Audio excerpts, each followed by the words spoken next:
Buenas noches y muy amables a todas y todos por estar acá. Esa pregunta, ¿por qué hacer este libro?, tiene dos respuestas fundamentales. La primera respuesta fue una condición subjetiva mía, una situación que yo viví. En el año 98, cuando llegó Andrés Pastrana a la presidencia, los paramilitares nos sacaron del municipio donde vivía mi familia, lo perdimos todo. Y cuando yo llegué a la universidad, el mito que había era que Pastrana le había entregado el país a las FARC. Siempre, todos los días que yo veía clase, yo decía, pero ese no fue el país que yo viví, eso no fue lo que me tocó vivir. Entonces, puedo estar equivocado o puede haber otra parte de la película que no se ha contado. Y esa motivación subjetiva me llevó a iniciar esta investigación, a dar una cuenta de todo, digamos, de toda la película de lo que fue este conflicto armado. Y luego, la fundación donde yo trabajo le tocó asesorar el proceso de paz, sobre todo en los últimos 2 años, y yo viajaba mucho a Cuba, y me fueron regalando muchos datos, la policía, las fuerzas militares, las FARC, y en una ocasión llego yo a la oficina y le entrego al ingeniero de datos todos estos números, mapas que están en el libro, y le digo al ingeniero, crúceme estos datos con este, crúceme esto, y al final de una semana él me entregó todo. Y cuando yo miré los datos estadísticos, yo le dije a León Valencia, mañana va a estar acá de hecho, yo le dije, hermano, si esto es cierto, nosotros vamos a cambiar la historia de este conflicto, o sea, estamos contando cosas que nadie ha contado. Y León me dijo adelante y empezamos la investigación, porque yo solo los datos estadísticos no podía mostrar. Llegaron las notas de prensa, llegaron las entrevistas, llegaron los informes oficiales, y de ahí salen estas 528 páginas. Bueno, una de las primeras afirmaciones que se produce dentro de los hallazgos es que el conflicto armado nuestro es una guerra de coproducción por la forma como se desarrolló. ¿Cómo es eso? Esto también es muy interesante. Ustedes saben que los que son abogados, generalmente antes, ahora ya no, veían una clase que se llamaba la sociología del derecho, que era básicamente aplicarle estudios de sociología al derecho, a la abogacía. Bueno, en los últimos años, lo que ha intentado las ciencias sociales es aplicar estudios de ciencias sociales a las ciencias duras. Una antropóloga española, entonces se puso a estudiar cómo se trataban en 5 o 6 hospitales en España los problemas cardiovasculares, con médicos que habían estudiado en la misma universidad, que habían tenido los mismos profesores, y lo que ella se preguntaba, por qué eran tan disímiles los resultados de los tratamientos de las personas con problemas cardiovasculares. Entonces lo que ella se da cuenta es que el médico puede aprender algunas técnicas, pero que a medida que hace su trabajo y dependiendo con el ambiente que se relaciona, él comienza a experimentar sin darse cuenta otros mecanismos o otros procedimientos para tratar los problemas cardiovasculares. Eso ella lo llama coproducción, es decir, la capacidad que tiene uno de leer al vecino y comenzar a transformar la sociedad. Una de las principales problemáticas del conflicto armado colombiano y de lo que hoy tenemos era si esto fue una guerra civil, si esto fue un conflicto armado de baja intensidad, si lo que hoy tenemos es un conflicto armado o ya es un conflicto criminal, etc. Era muy difícil poder categorizar. Entonces, cuando yo me encuentro estos textos, aplico ese mecanismo, esa metodología de la coproducción al estudio de las FARC y las disidencias, el ELN, los paramilitares y sus disidencias y las fuerzas militares. Y la gran conclusión que yo saco es que esta guerra fue una coproducción. Las fuerzas militares copiaban a las FARC, a veces las FARC copiaban las fuerzas militares y los paramilitares copiaban a las FARC. Cuando las fuerzas militares crearon las divisiones, las FARC crearon los bloques de frente. Cuando las fuerzas militares crearon las brigadas móviles, las FARC crearon las columnas móviles. Carlos Castaño siempre soñó con tener una estructura igual a la de las FARC. Y por eso esto lo llamo en el libro que fue una guerra de coproducción. Permita devolverme un poco con la primera intervención. porque justamente la gente que tuvo la vivencia del conflicto de alguna u otra manera tiene una mirada distinta para narrarlo y para investigarlo, y está ahí la motivación donde arranca todo este trabajo suyo. Entonces, ¿por qué algunas personas entendemos el conflicto desde una esquina cuando lo hemos vivido o cuando lo han vivido, y para otras personas hay una mirada absolutamente distinta, como si estuviéramos en dos países diferentes? Esa es muy buena pregunta. Yo a esa pregunta le tengo dos respuestas. Aquí me voy a alargar un poquito y les pido disculpas en esto. Pero bueno, porque Miren ustedes, cuando hay una guerra, cuando hay una pelea de boxeo o de lucha libre, o un partido de fútbol como el de hoy, que no lo pude ver porque estaba en el vuelo, entonces lo primero que yo llamo y le pregunto a mis amigos es, ¿ganamos o perdimos? ¿O quién ganó? La primera pregunta que yo intenté resolver en este libro fue eso. Es ¿quién ganó la guerra? La mitología dice que todo el mundo perdió. Mi mamá siempre me decía que en una guerra es como una pelea donde todo el mundo pierde, sale golpeado. Y yo tenía que resolver esa pregunta. Es decir, para yo poder arrancar necesitaba todos estos datos, me tenían que decir quién había ganado esta guerra. Y entonces yo comienzo a hacer preguntas. ¿Ganaron los paramilitares? No, pues los extraditaron. Si hubieran ganado, no los extraditan. ¿Ganaron las FARC? Pues tampoco. Pues les tocó firmar un proceso de paz y someterse a una justicia transicional. Ellos ni querían someterse a eso.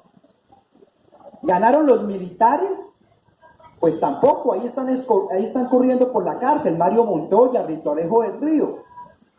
Entonces, si no habían ganado ninguno de los que utilizaron fusiles, la pregunta que yo tenía que resolver entonces, ¿quién ganó? Bien, para resolver esa pregunta me dice otra, y es ¿qué ganaron? Antes de mirar quién ganó, es qué fue lo que se ganó. Y entonces tú encuentras tres grandes cosas: 6 millones de hectáreas de tierra, el cambio en el mapa político colombiano y el mapa de la productividad rural. Hubo zonas como en los Montes de María donde acabaron el minifundio. Entonces yo ya sabía que había 6 millones de hectáreas despojadas, que había un cambio político impresionante en el mapa, y la pregunta mía era quién se había quedado con eso, y la gran respuesta que hay es que con esto se quedaron políticos, empresarios y civiles. Varios ejemplos. Jorge Pretel, el magistrado de la Corte Constitucional, ¿por qué lo sacaron? Por 2 fincas que le compró a familias desplazadas. La multinacional Argos, ¿por qué está en problemas? Por la tierra que tiene en los Montes de María, que era de comunidades desplazadas. El Fondo Ganadero de Córdoba, ¿por qué está preso? Pues por 25.000 hectáreas que se robaron en el sur de Córdoba. La multinacional Chiquita Brands, ¿por qué está condenada en Estados Unidos? Pues porque financió grupos paramilitares. Entonces, el gran tema acá es que se beneficiaron gente que no utilizó el fusil. Por eso es que mucha de esta gente se opone al proceso de paz y se opone a la JEP, porque le tiene un pánico impresionante a la verdad. Entonces, el tema con esto es que se construyó un relato donde se decía que todo había sido malo, que todo el mundo había perdido y que por tanto no había que negociar con terroristas o no había que negociar con ningún lado, sino intentar aplacar al enemigo, destruirlo. Y oh sorpresa, cuando gana el no, lo primero que pide el no es que no juzguen a los expresidentes. Si Álvaro Uribe tiene 59 procesos judiciales y lo quieren sacar impunes, pues mándelo a la JEP. Si es verdad que la JEP trae impunidad, pero no. A la gente le dicen, la JEP trae impunidad, pero por debajo de la mesa no me juzguen los expresidentes. Le dicen a la gente, la JEP trae impunidad, pero aprueban una proposición en el Congreso, Germán Barón Cotrino, de Cambio Radical, para que no se juzguen civiles y militares. A la gente le dicen, la JEP trae impunidad, y María Fernanda Cabal acaba de volver a presentar el proyecto de ley para que no juzguen a los militares. ¿Ven lo burdo que es? Entonces hay un miedo muy tenaz a la verdad. Y parte de la respuesta que tú me haces es por qué la gente tiene unas visiones tan encontradas sobre esto, es porque hubo unos relatos que se construyeron. Y la segunda parte de la respuesta Pues porque esto fue una guerra muy degradada. Los descuartizamientos con motosierras de los paramilitares, eso no lo olvidan las víctimas. Yo me encontré con relatos de una mamá en el Tigre, que es un corregimiento en el Bajo Putumayo, que le tocó ver cómo descuartizaban a su hijo. O las pescas milagrosas de las FARC, que secuestraban a diestra y siniestra, y más de 1000 secuestrados se les murieron allá en la selva, y hasta ahora están devolviendo los cadáveres. O los falsos positivos, disfrazar más de 4000 civiles para hacerlos pasar por guerrilleros. Esto fue una guerra muy degradada. Y la degradación hace que cada cual cuente la historia de lo que más cerca le tocó vivir. Bueno, pero ahí también le hago una pregunta sangrona, como decimos aquí en Cali, o en el Valle del Cauca.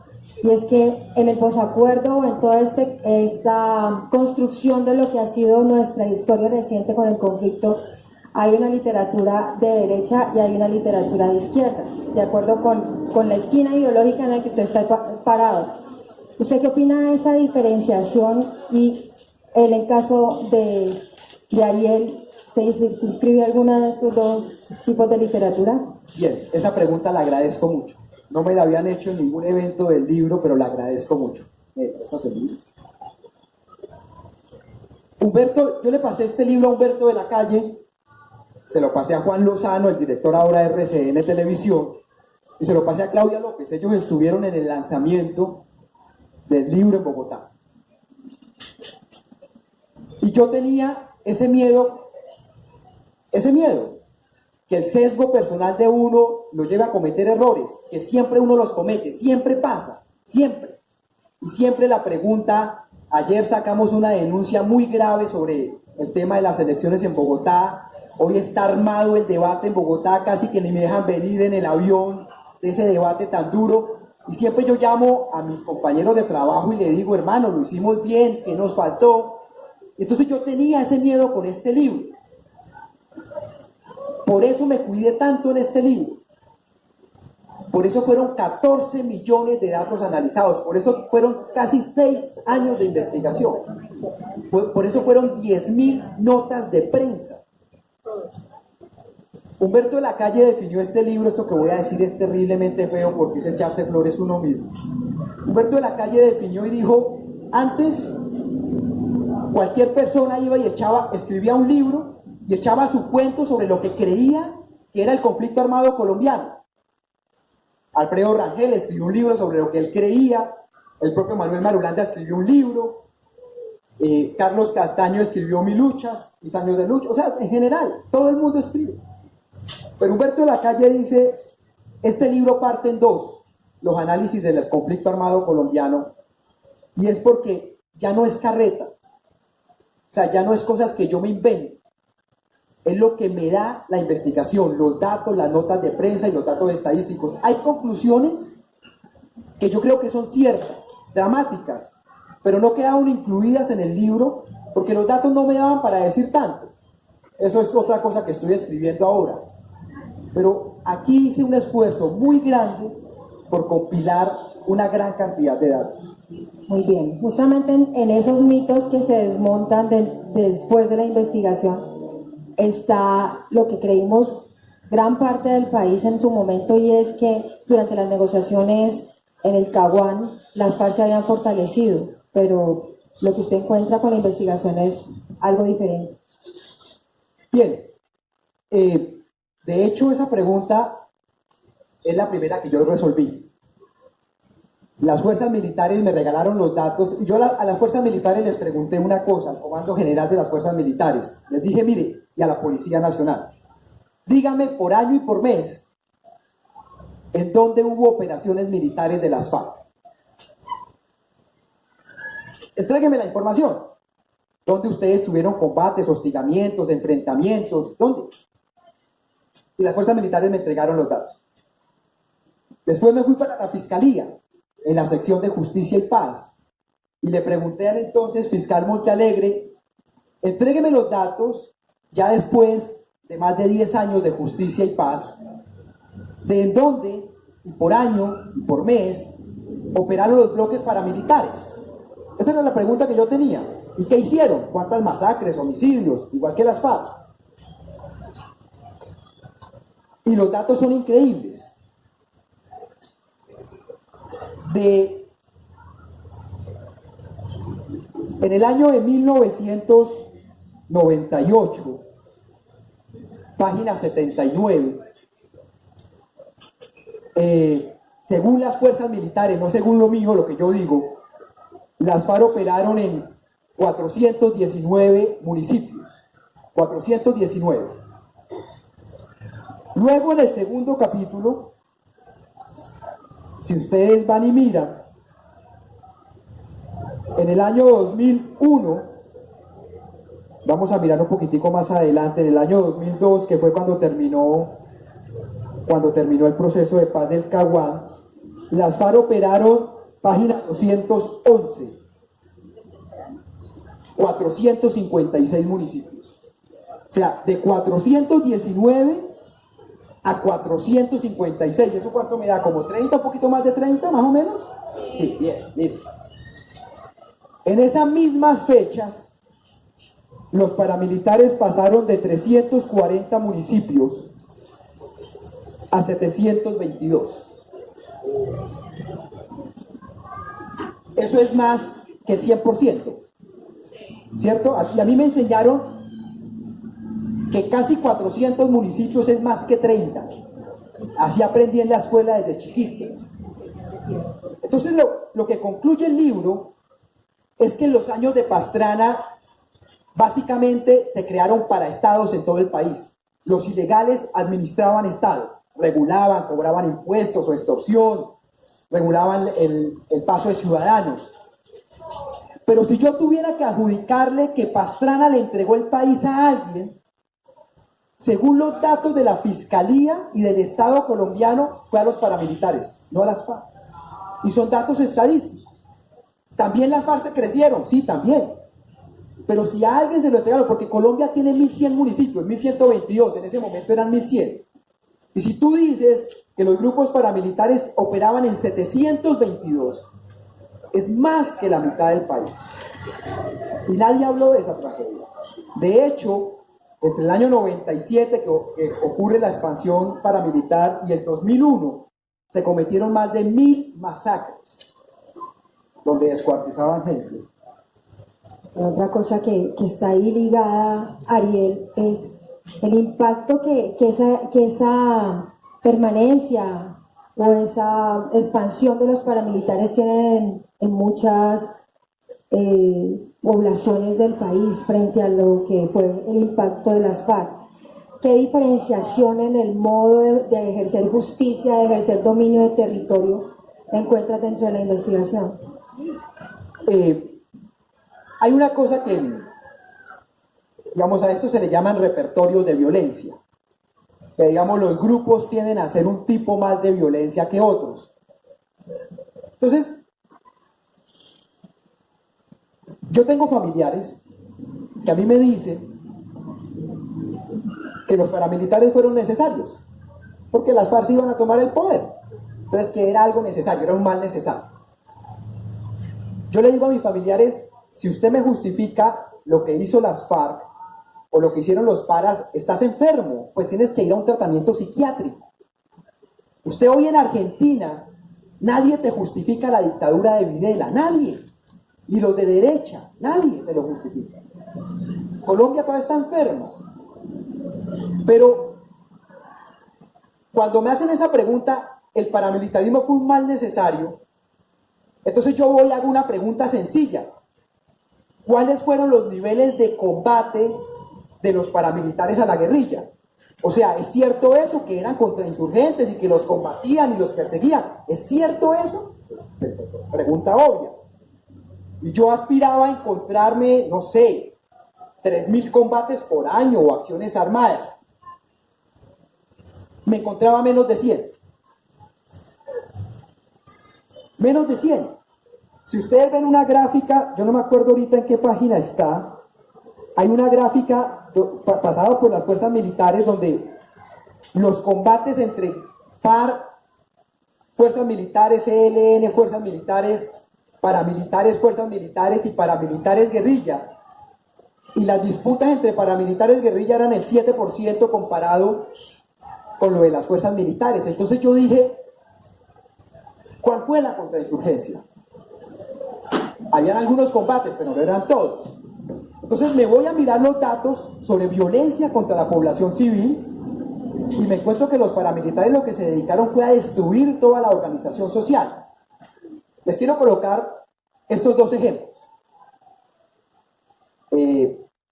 Para evitar problemas no voy a citar el del Valle del Cauca, pero se podría parecer, pero no lo cito pues para evitarme lío. Ya a 2 semanas de elecciones, imagínense uno. Bueno, hay una cosa que en ciencia política llaman autoritarismos regionales. Hay un tipo que se llama Edward Gibson, tiene un texto maravilloso que compara 3 países y el tipo dice, mire, en medio de democracias, así voten cada 4 o 5 años, hay autoritarismos. Hay estructuras políticas que dominan todo y que cada cuanto fingen unas elecciones para mostrar que compiten. Y esas dictaduras, esos autoritarismos se dan principalmente porque hay actores ilegales. Si ustedes miran hoy Colombia, lo que va a pasar en 15 días, en 11 departamentos del país, hay estructuras políticas que van a ganar 80-20. Hay una en el Atlántico que va a ganar con el 90% de los votos. La estructura de los CHAR. No hay oposición, ningún ciudadano denuncia nada, no hay líderes sociales, no hay nada. Porque todo lo barrieron, todo lo mataron. En el caso de Barranquilla, comenzó con un caso dramático de un profesor que se llama Alfredo Correa de Andrés, que está muy narrado en este libro. Y en Barranquilla los CHAR van a ganar. Si ustedes van al Cesar, encuentran los Géneco. Si van al Magdalena, encuentran los Cotes. Eso no es una democracia. Entonces, al final lo que uno entiende es que la violencia paramilitar fue contra la sociedad civil.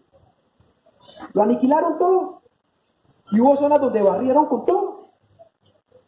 Y de eso te terminan beneficiando un grupo de políticos. Ahora ustedes me van a decir, ¿y las FARC? Igual de demenciales. Por ejemplo, el libro logra determinar que gran parte de los secuestros políticos que hizo las FARC fueron por información que entregaron otros políticos. Esto no está en el libro, esto que les voy a contar, eso sí se lo cuento yo. Yo creo que el secuestro de Luis Eladio Pérez, el que ahora va a ser seguramente gobernador de Nariño, fue información entregada por políticos del Partido Conservador. Estoy prácticamente seguro de esa región, de ese nivel. Bueno, pues ya se vino al tema político y entonces ahí sí, unos 15 días en una entrevista afirmaba que el asesinato de Karina García en Suárez, que ha sido pues una de las cosas más difíciles que hemos vivido en las presentes elecciones, habría sido mandado a ejecutar por un adversario político. ¿Cómo llega usted a esa conclusión? Y tiene que ver también con algo de lo que usted plantea dentro del libro, de cómo los parapolíticos, de los paramilitares logran infiltrar o logran permear la estructura política, cosa que no lograron las FARC en los territorios que estaban. Bien, yo agradezco esta pregunta, porque esta fue una de las preguntas que más me hice cuando estaba analizando el libro. Aquí está mi escolta Freddy. Una vez estábamos en Neiva, estaba con Freddy, creo. Entonces un señor se me acerca muy agresivamente y me dice: ¿usted por qué habla mal de Uribe? ¿Usted por qué no habla mal de los políticos que se aliaron con las FARC? ¿Usted por qué habla solo de la parapolítica? ¿Usted por qué no habla de la parapolítica? ¿Usted es un vendido? ¿Cuánto le están pagando? Y el tipo estaba supremamente agresivo hasta que pues Freddy se metió y lo fue sacando en el aeropuerto. Yo estaba muy agresivo. Y a mí esa pregunta me quedó rondando en la cabeza. O sea, hoy hay 61 congresistas condenados por la parapolítica y ni un solo congresista o excongresista condenado por parapolítica. O sea, ninguno. Entonces yo decía, o sea, puede ser que la teoría de algunos políticos de que la ultraizquierda infiltró la justicia y todo eso sea cierta, esa locura que dicen que Soros y Maduro y Chávez revive y Fidel Castro y qué tal, y que bueno, todo eso, puede ser que sea cierta, O puede ser que haya otra explicación. Puede ser que haya otra explicación. Entonces, los que vayan a leer el libro o los que los hayan leído, se van a dar cuenta que yo le dedico un gran pedazo a resolver esa pregunta. Y la pregunta era muy sencilla. Entonces, ¿qué es lo que hace cualquier investigador cuando encuentra unos datos como estos? Página 189. Entonces, lo primero que yo hago es, ojo, por ejemplo, Pibijay o Sabanas de San Ángel en el Magdalena, y cojo un municipio puramente de las FARC, Puerto Asís, Putumayo, que era su capital, ¿no? O La Macarena, o no sé, San Vicente del Caguán, cualquiera. Entonces, lo primero que yo hago es Puerto Asís, Putumayo, alcalde elegido en el año 98, Néstor Hernández, del Partido Liberal, sacó el 62% de los votos. Listo. Yo voy y miro, ¿cuántos votos sacó? Ese 62%, ¿cuántos votos es? 103. Total de votos, 164. Puerto Asís era la capital cocalera de Colombia, tenía más de 55.000 habitantes en el año 98. Y que un candidato gane con 100 votos, o sea, votó la familia y los amigos, nadie más, pues es raro. En cambio yo iba, me estoy demorando un poquito, pero necesito hacerlo para poderles demostrar.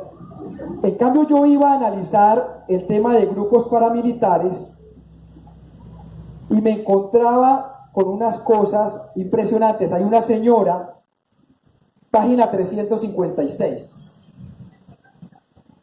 Eleonora Pineda, ella era una peluquera de un corregimiento de Tierra Alta, se lanzó al Consejo Municipal en el año 2000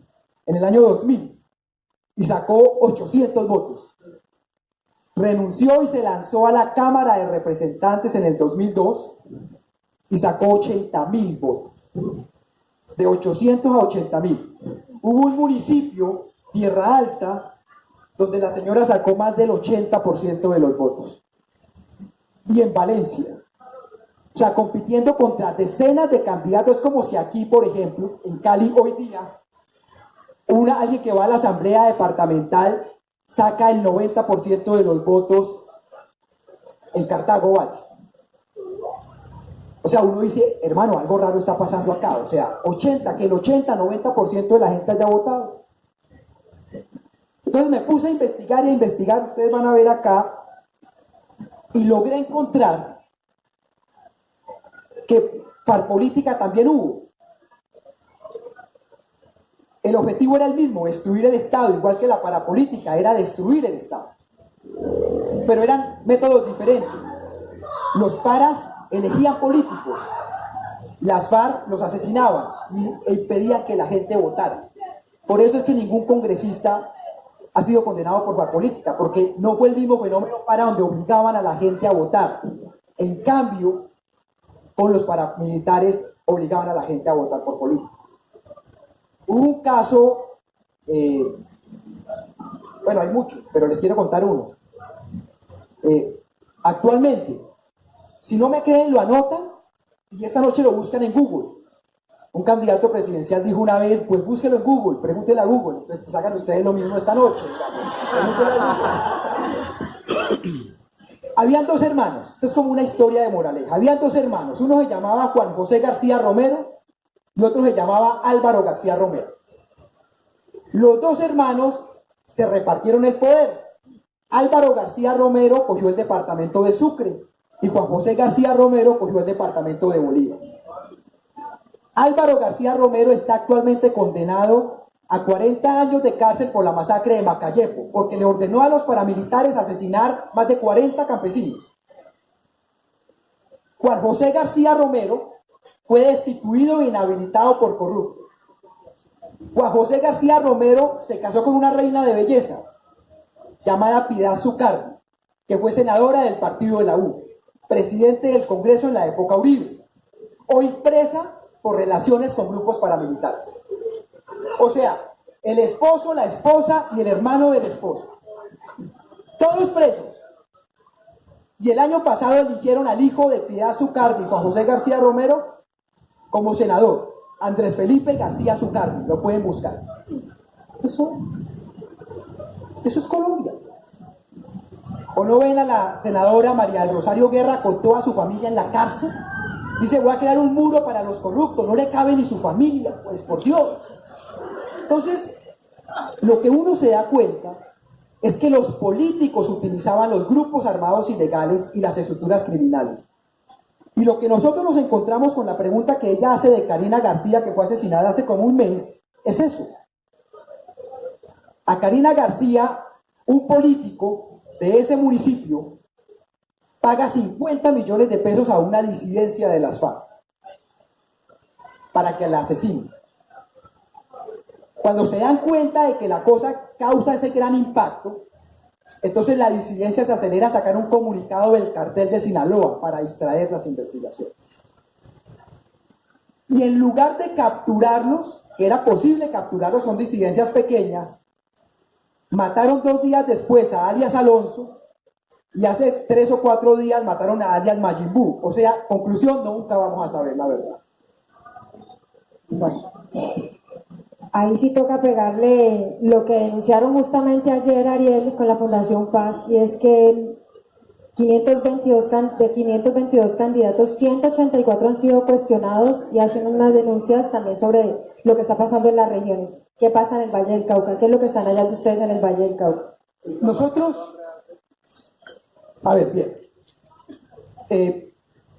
nosotros básicamente hacemos un estudio sobre qué candidatos tienen cuestionamientos graves por corrupción, qué otros tienen por vínculos con organizaciones ilegales, cuáles son herederos de la parapolítica, cuáles son gobiernos en cuerpo ajeno y cuáles vienen directamente de haber firmado pactos con criminales.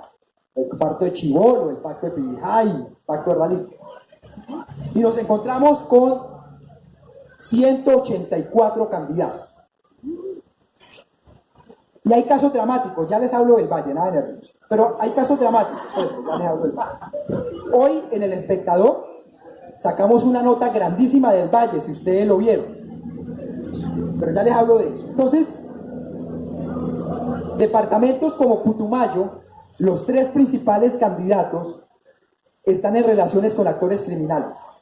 Hay un tipo llamado Jorge Coral Rivas que aparece en un video con un tipo llamado alias Gárgola, un señor Juan Erge Rosero que tiene de socio a un candidato que lo cogieron con 200 kilos de cocaína en una ambulancia, y un señor John Molina que tiene en su lista la asamblea departamental a la suegra de un narco, y es su principal apoyo financiero. Si ustedes van a Bolívar, se encuentran con el hijo del parapolítico Vicentico Bel, que Vicky Dávila le sacó esas grabaciones tan terribles y le dio un más votos, va a ganar, o sea, ya no pierde. Y luego tiene al de la gata que se llama Hernando Padawi, o sea, ya no hay por quién votar, o sea, literalmente no hay por quién votar. Entonces nos encontramos con un montón de estos fenómenos y en el Valle del Cauca tenemos preocupación por 3 cosas. El norte del valle, si ustedes ven El Espectador hoy, hay un tipo llamado, seguramente muchos lo conocen, pero todo el mundo tiene miedo de nombrarlo, Gafas o el Capitán Mira, que se está disputando la mayoría de las alcaldías del norte del valle. Allá ha habido atentados varios contra candidatos. El año pasado mataron a Ignacio Londoño, que era uno de los abogados más famosos de los narcos, y el señor se va a tomar eso. Y no tiene un solo proceso abierto. Nos preocupa mucho Buenaventura, obviamente, y nos preocupa mucho particularmente la estructura autoritaria que ha montado la gobernadora Dilian Francisca Toro. Me preocupa mucho, porque en lo fundamental es una estructura que lo maneja prácticamente todo, es muy sofisticada como los chats. Pero bueno, lean el informe, ahí está colgado en la página, totalmente gratis y lo descargan. No, pero los que no hemos leído el informe, ¿nos puedes contar qué dice exactamente sobre la estructura de Dilian Francisca Toro, que es nuestra gobernadora? Lo que el informe cuenta o narra es que la estructura de Dilian ha logrado crear una red de contratistas, de ONGs, de restaurantes, que entre ellos se contratan y es una plata que circula, sale de la gobernación, va a esta ONGs, va a las campañas y es una plata que circula. Es tanto el poder de Dilian que logró elegir 3 congresistas el año pasado, entre esos Rubén Rodríguez y pues los demás que ustedes ya conocen. Entonces lo que el informe cuestiona es ese autoritarismo regional, es decir, que es muy difícil la competencia electoral. Yo les hago una cosa, la gente cree que la democracia, que las democracias es el gobierno de las mayorías. La gente tiene esa imagen. Y yo les digo, esa imagen no es cierta. Las democracias no es el gobierno de las mayorías. Si fuera el gobierno de las mayorías son los autoritarismos o las dictaduras. Las democracias es la protección de las minorías. Esas son las democracias. Donde uno puede disentir y ni lo matan, ni lo desplazan, ni queda sin trabajo, ni lo persiguen, ni lo amenazan. Eso es una democracia. Si eso es la democracia, comparen lo que tienen en el Valle del Cauca con ese tipo de democracia. Ustedes van a decir, pero Cali es la excepción. Sí, pues vayan afuera de Cali. Pues eso uno dice, Bogotá es la excepción, vayan afuera de Bogotá. Bueno, ¿qué dice? Cali. Vean, están preguntando que Cali. Tenemos uno aguantando Nervios, ya vamos a hablar. Cali. Yo no tengo los datos acá, pero en el informe aparece los procesos de Jorge Iván Ospina, que ahora está en huelga de hambre, y aparece, creo que un cuestionamiento, pero no estoy seguro, contra otro candidato a la alcaldía. Eso es lo que aparece, pero de eso no me acuerdo ahorita, pero lo pueden leer, lo pueden descargar, pares.com.co. Bueno, con todos esos indicios y con todo ese panorama que usted nos está mostrando un poco de estas elecciones regionales que estamos a 15 días, ¿qué previas conclusiones pueden darnos de lo que va a ser el mapa político en Colombia? ¿Cómo van a quedar las fuerzas? Y si va a quedar mucha esa presencia para política y disidencias.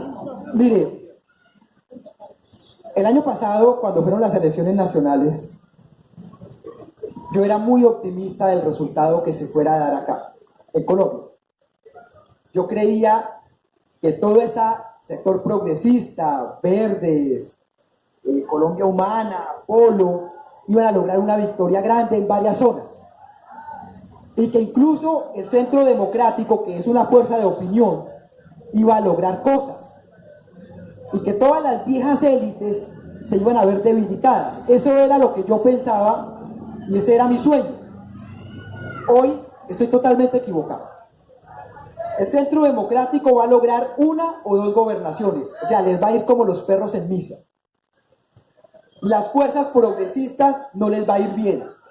Tal vez sí logren Bogotá con Claudia, tal vez logren Santander con Leonidas, tal vez mantengan con Luis Eladio Pérez Nariño, 1 o 2 cosas más y pare de contar. Mientras que las viejas estructuras políticas son las que van a ganar. Los Char van a ganar Atlántico, Yair Acuña gana Sucre, Carlos Gómez gana Córdoba, los Géneco ganan Cesar, seguramente la estructura de Nicolás García va a ganar con Dinamarca, Dilian Francisca Toro gana en el Valle, lo mismo de siempre. Pero bueno, la gente vota por eso, pues ni modo, es lo que quiere que el gobierno.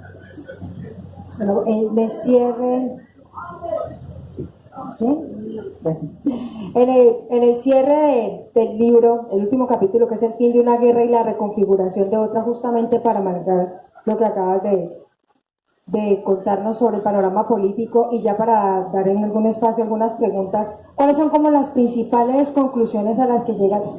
Vemos que quizás las disidencias, que las bandas criminales, que los clanes del Golfo y los diferentes grupos ya como de orden delincuencial, pero realmente, ¿cuáles son las conclusiones que ustedes dentro de la investigación han logrado? Bueno, es la última pregunta, entonces me voy a demorar un poquito en esto. Miren, cuando comenzamos a ir a La Habana, el diagnóstico era muy complicado. Nosotros, si ustedes me preguntaran a mí, Ariel, defina políticamente el conflicto armado colombiano. Yo les diría, es un conflicto típico del siglo XIX, que nació en la mitad del siglo XX y que va a morir en el siglo XXI. Ese es el conflicto colombiano. Es decir, típico del siglo XIX porque nació entre una guerra entre liberales y conservadores, pero se dio en la mitad del siglo XX, y la paz, a diferencia de todo el hemisferio occidental, la hicimos en el siglo XXI y nos falta el ELN. Entonces, si tú dices es una guerra de 3 siglos, del 19, del 20 y del 21, entre liberales y conservadores, después una guerrilla comunista, una guerrilla camilista, uno dice, los actores han cambiado, pero es posible que la guerra tenga unas mismas explicaciones. Entonces en La Habana a nosotros nos preguntaron ¿qué explica que Colombia cada cierto tiempo viva guerras cíclicas? En el siglo XIX tuvimos 9 guerras civiles y el siglo XX lo comenzamos con una guerra brutal que fue la guerra de los 1000 días, y el siglo XXI lo pasamos con una guerra brutal entre paramilitares, guerrillas, Estado, etc. Entonces la pregunta era, ¿qué hace que eso sea tan cíclico? Y la respuesta es que hay unas causas estructurales, y son 3. Acceso y uso de tierra, democracia social y economías ilegales. Las guerras del siglo XIX fueron por eso. Fueron básicamente por tierras, la ley de manos muertas contra la Iglesia Católica. O cómo mataban la oposición a Gaitán, a Rafael Uribe Uribe, o cómo se mataban entre ellos. Por eso, la negociación de La Habana está hecha para esas 3 cosas. El primer punto es el agrario, el segundo el de participación política y el tercero el de economías ilegales. Eso no es gratuito, no es que se lo haya inventado Timochenko y Santos, no. Era para evitar que Colombia viviera un nuevo ciclo de violencia. Todos sabíamos que iban a haber disidencias, que iban a haber dificultades, todo. Pero aspirábamos que después de 6 o 7 años del acuerdo de paz, esto estuviera mejor. Entonces, hoy, después de 3 años, uno mira, ¿en qué va el punto agrario? En nada, porque este gobierno dijo que no iba a implementar nada. La reforma política, toda se hundió el año pasado y el semestre pasado. Toda la hundieron, el Centro Democrático y Cambio Radical, toda la hundieron. De hecho, incluso uno de los grandes defensores, ustedes aquí me van a silbar, no importa, todo bien. Uno de los grandes defensores del proceso de paz ha sido Roy Barreras.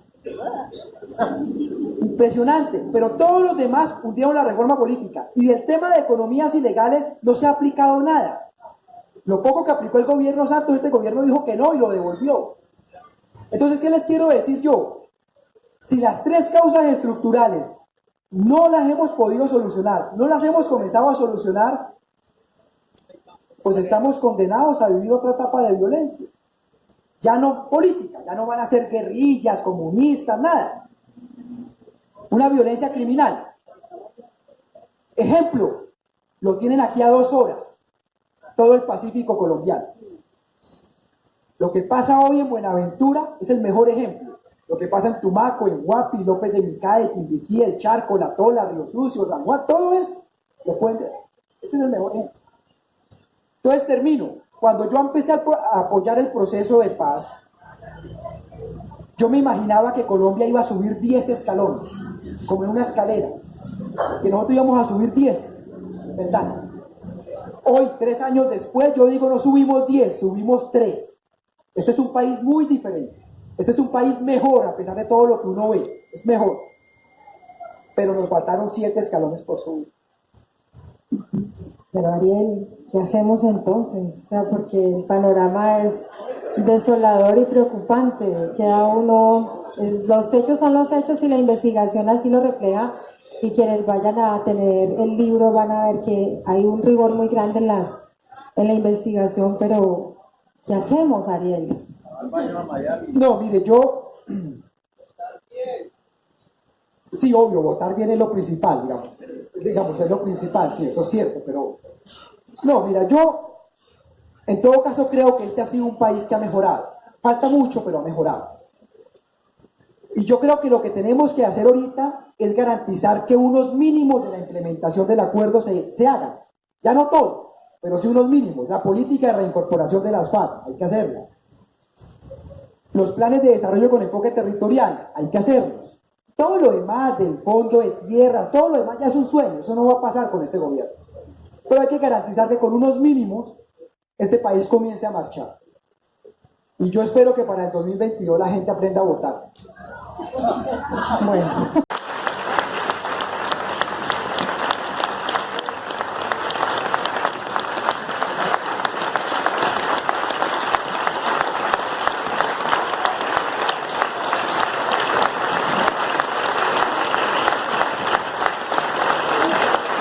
Vean, qué bonito. ¿No? Bueno, vamos a abrir espacio para 3 preguntas seguidas por aquí.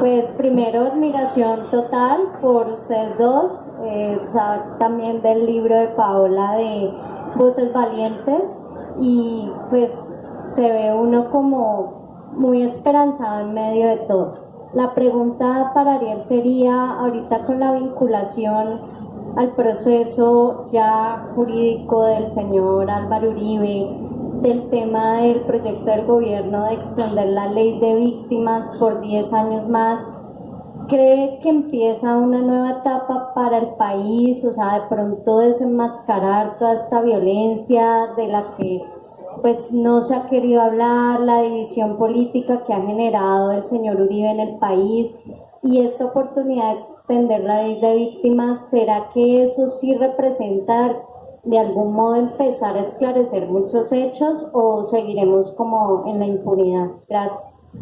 Voy a anotar las preguntas, hacemos las 3 y las respondo, ¿vale? Entonces, por acá. Por acá. Mi pregunta sería encaminada, sé que usted no tiene un oráculo que es bastante riguroso, pero ahorita nos dio un atisbo de lo que serían las elecciones regionales que se avecinan en 15 días. ¿Y de qué manera influye en 2022 esas estructuras políticas que van a cooptar el poder regional en gran parte del país? Entonces, la invitación es a votar bien, pero ¿cómo podemos hacerlo cuando ya llegamos con instituciones también que están corroídas, como el Consejo Nacional Electoral, como la misma registraduría que responde a cuotas políticas? Entonces, ¿de qué manera podemos tener cierto nivel de esperanza para el 2022 detener la arremetida, por ejemplo, de la estructura política más importante del país, como es la de los Char, que como usted bien lo nombró, van a tener la gobernación, tienen 5 senadores y además de eso tienen mucha plata?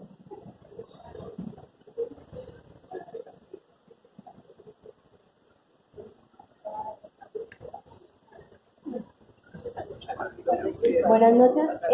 Básicamente la pregunta es, ¿qué papel jugamos nosotros los jóvenes en el proceso de reincorporación y en el posacuerdo? Teniendo en cuenta que el gobierno bajó, pues digamos que el financiamiento del acuerdo en la parte de distribución pues de territorios y la parte agrícola. ¿Cómo podemos generar presión para que se puedan ver reflejados pues lo pactado en La Habana? Bien, muchas gracias.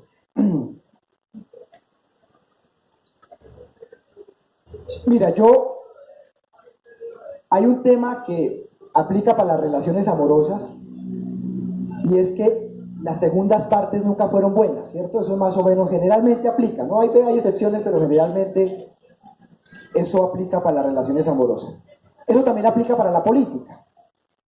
Entonces, ustedes vean la diferencia entre Chávez a Maduro, entre Néstor Kirchner y Cristina Kirchner, entre Lula y Dilma, y entre Uribe y Duque. Digamos, la segunda parte siempre fue muy mal, digamos, un poco es... Entonces yo lo que siento de este gobierno es que el presidente Duque no está gobernando. O sea, cuando voy a las regiones, cuando yo voy a cualquier parte, yo lo que siento es que no hay gobierno. O sea, uno sabía que Uribe podía a uno no gustarle, un tipo de derecha, pero gobernaba. Santos no gustaba, un man de élite, pero el Congreso le hacía caso y gobernaba. Pero ustedes ven a Iván Duque, y Duque no gobierna nada. Mire, no gobierna nada, que le meten fotos falsas que han salido de la agencia EFE y hace el ridículo y no importa. En el debate sobre Uribe ya no importaba, no le preguntaron nada, le preguntaban más a sus ministros. Entonces, es una persona que no gobierna. Y yo lo que siento, para responderle tu pregunta, es que el gobierno está en una crisis interna brutal. Hay un sector duquista muy pequeño que es un gobierno tecnocrático, que yo creo que quiere hacer las cosas bien. Hay un sector muy radical, uribista, pura sangre, que anda con el machete al lado, es vengarse de todo. Y luego hay 3 candidatos presidenciales que se creen candidatos presidenciales, que se están degollando entre ellos para ver quién queda. Paloma Valencia, Holmes Trujillo, Rafael Nieto, y súmele una más que no es del Centro Democrático, pero que es del gobierno, Marta Lucía Ramírez. Se están asesinando entre ellos. Entonces yo creo que lo que uno ve de este gobierno son esas contradicciones. Por eso la gente le dice a uno, Ariel, pero no entiendo, van a aprobar la ley de víctimas, pero están apoyando el proyecto de ley de María Fernanda Cabal para favorecer terceros de buena fe. Ariel, pero no entiendo. Duque va y dice que va a cumplir el proceso de paz y aquí meten proyectos de ley para acabarlo. Ariel, no entiendo. Duque habla de tal, pero tal. O sea, la gente, pero no es que el gobierno, digamos, yo lo que quiero es, entiendan, es que adentro de ese gobierno hay una conflictividad muy fuerte. Y todo lo que ustedes ven, es eso. Entonces, ¿para dónde va el proceso Uribe? Ni idea. Yo creo que no va a pasar nada. En general creo que eso no va a terminar en nada. A veces creo que la JEP va a tomar la iniciativa, por eso la afán de demolerla. Pero yo lo que siento es que este país está en una transición política también muy grande. Y es, hay 2 preguntas, con esto cierro esa primera respuesta porque es muy difícil esa pregunta, pero ¿será que Duque va a sacrificar su legado por inmolarse por un tipo que ya está de salida? Duque va a salir de menos de 50 años de presidente. Entonces él va a querer ser jefe de la OEA, competir por la ONU. O sea, yo no creo que Duque vaya a sacrificar 40 años más de vida. O sea, a mí me parecería ridículo. Pero puede ser que lo haga, que se sacrifique por Uribe, puede ser. Segunda pregunta que yo me hago es, ¿cuál es la capacidad de Iván Duque para poder volver a tomar las riendas del país? Y ahí conecto con la segunda pregunta. Tu pregunta es difícil, pero más que difícil es un reto interesante para cualquier politólogo, y es, ¿qué va a pasar de cara al 2022? Entonces, yo les decía a ustedes, Duque no gobierna. Sí, Duque no gobierna. Pero sí hay quien gobierne por él. ¿Quiénes? Los políticos regionales. O sea, yo creo que Colombia hoy está en un estado feudal, políticamente. Dilian, después de haber apoyado el sí, haber apoyado a Santos, Uribe de presidente la barre en un día. En el gobierno Duque está más fuerte. Los char se fueron con barcalleras, no importó. Es decir, entonces, como Duque no gobierna, todos estos clanes, todas estas estructuras han creado estados feudales. ¿Quién le pelea a los char? Miren una cosa, les pongo este ejemplo. Ustedes saben que yo estuve esta semana en el programa de Vicky Dávila hablando de lo de Bahía Merlano. Fui solo, porque nadie habla de los char. Nadie. Vicky y yo solos. Porque todo el mundo está muerto del pánico del próximo presidente Alex Char. Nadie quiso hablar. ¿Quién habla de Dilian? Muy poco. Entonces yo creo que aquí hay un estado feudal. Por eso las elecciones dentro de 15 días son tan neurálgicas. Yo sí tenía la esperanza de que las fuerzas progresistas por las que yo voy a votar fueran a ganar, pero está difícil. Entonces, ahí conecto con la tercera pregunta. Colombia acabó su boom demográfico en el año 2017, que nosotros tuvimos muchos hijos, de esa generación soy yo, 3, 4 hijos, 5 hijos, y todos esos muchachos han venido cumpliendo su mayoría de edad en los últimos años. Entonces, por censo electoral, en el 2022 y en el 2026, son los únicos 2 momentos en la historia de este país, desde que hay democracia, en que los menores de 36 años ponen presidente. Van a ser los únicos 2 momentos de la historia.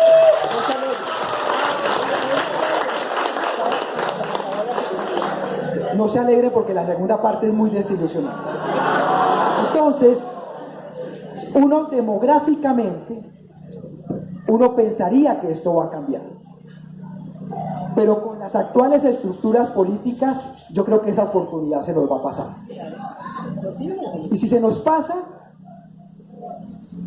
van a ser otros 20 años de volver a construir un capital político para eso.